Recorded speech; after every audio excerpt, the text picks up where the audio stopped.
Nongeye kubiriza mwese mukurikiye Metos TV aho muherereye ku migabane itandukanye nizere ko muri amahoro. Reka uyu mugoroba wa none nakane ku munsi mu kwezi kwa gatandatu mwaka w'2023 mbararikira mu makuru yacu nje mugiye kubana nitwa Sport Nyamusebenge.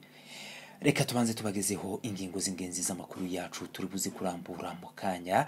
Turahera muri Republika Iharanira Demokarasi ya Kongo mu ntara ya Kivu y'Amajepfo mu misozi miremire y'Umulenge ku munsi w'ejo na gatatu ku minsi 30 mu kwezi kwa gatanu umwaka w'2023 ahitwa mu Marango mu nkengero za Minembwe hafi n'umuhana wa Tigita mu masaha y'igicamunsi nibwo Mayimayi na Red Tabara bateye abaturage bo mu bwoko bw'abanyamurenge bica abaturage babiri hakomereka batandatu mu bitavye Imana ni Pasiteri Budederi na Kimeme Antoine, hakaba hanyazwe n'inka nyinshi zikaba zerekeye mu Rurenge.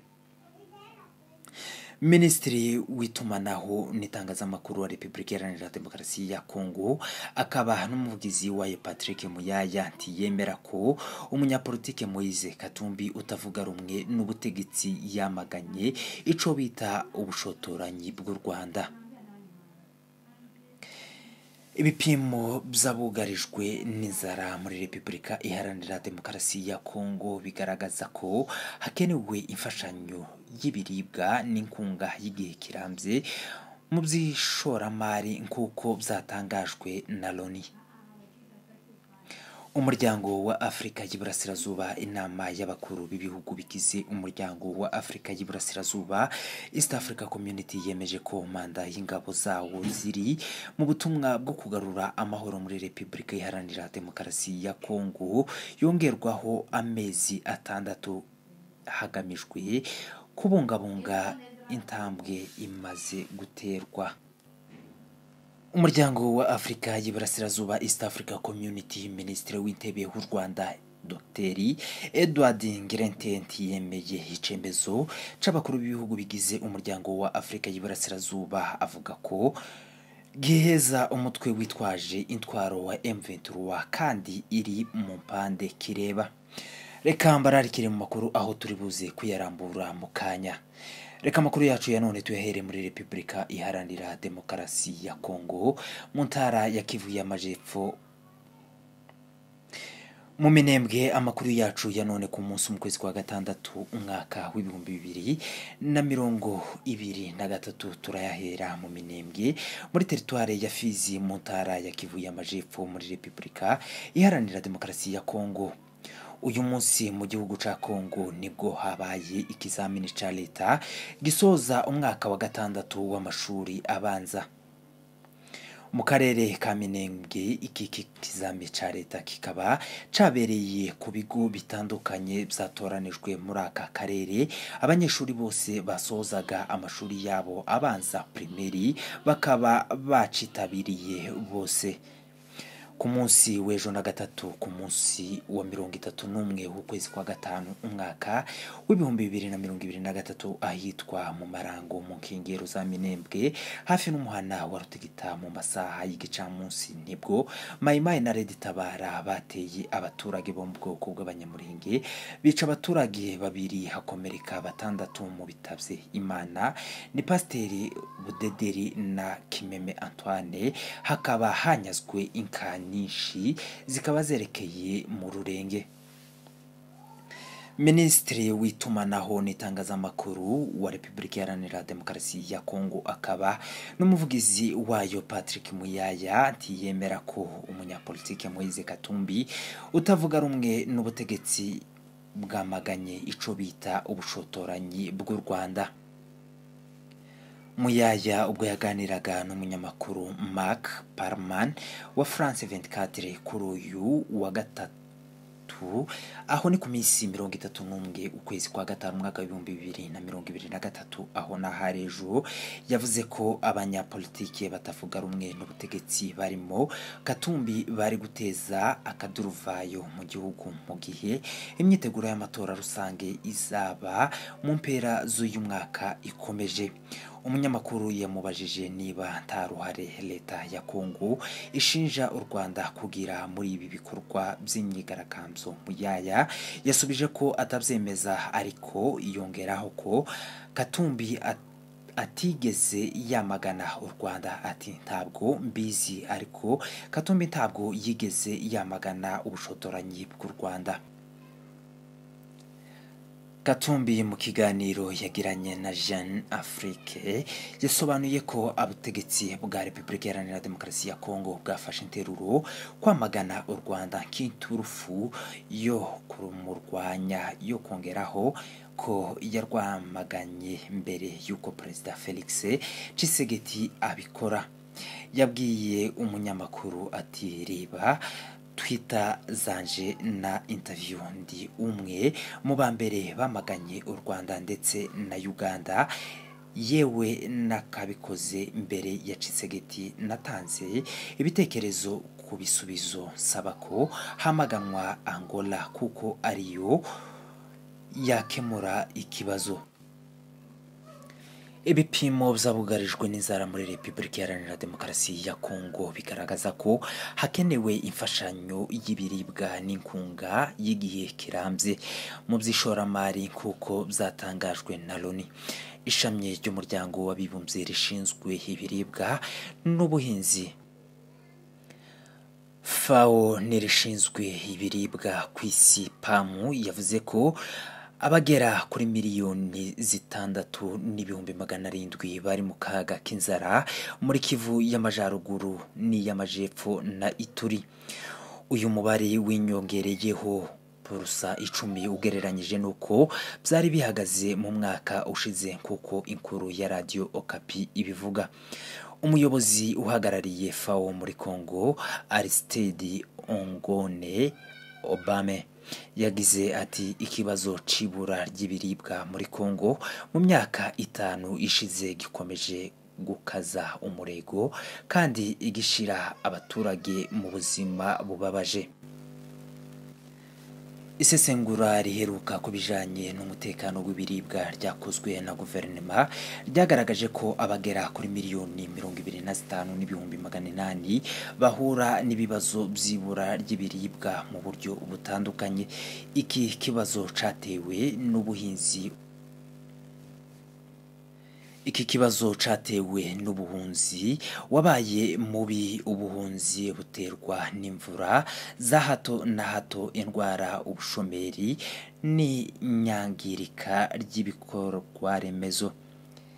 Iyo raporo yerekana ko uduce twibasiwe kurusha utundi ari Jungu na Mambasa muri Ituri, Rucuru, Nyirangongo, Goma, Beni na Masisi muri Kivu y'Amajyaruguru. Nubwo hamwe na hamwe ibiribwa biba bihari, izamuka ry'ibiciro rituma imiryango ikenye itabasha kubyigondera ku buryo ikeneye guterwa inkunga, kuko umuyobozi wa PAMU muri Kongo Peter Musoko yabivuze. Ati duhangayikishijwe n'umubare munini w'impunzi uri mu bituma imiryango myinshi irushaho gusonza.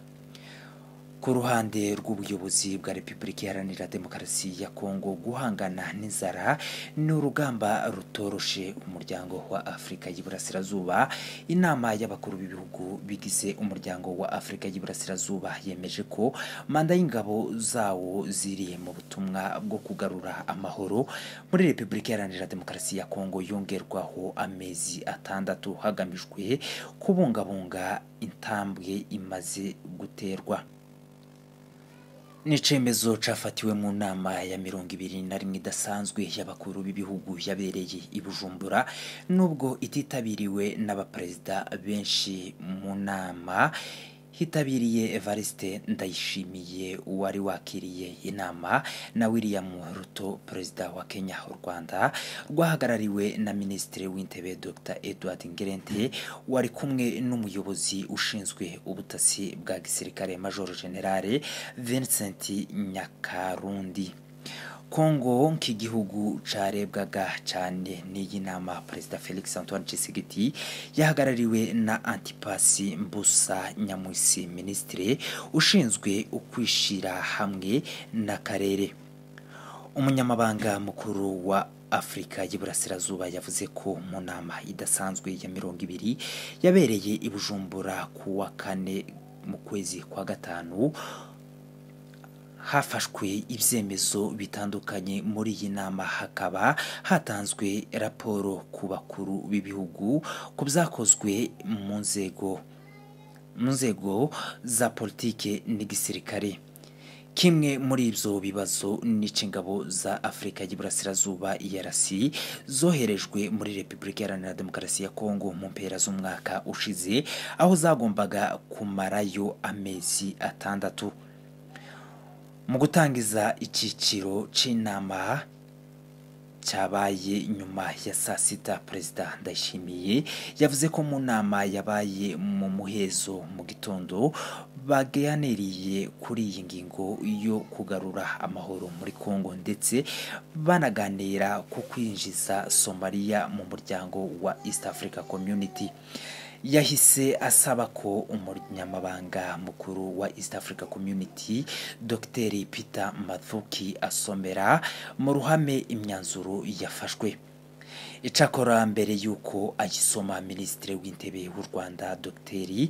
Ngirente Edward yahise afata ijambo avuga ko mbere yo kuyisoma babanza kuyihabwa kugira ngo turebe niba ingingo zose zanditswe kuko byemeranyijweho.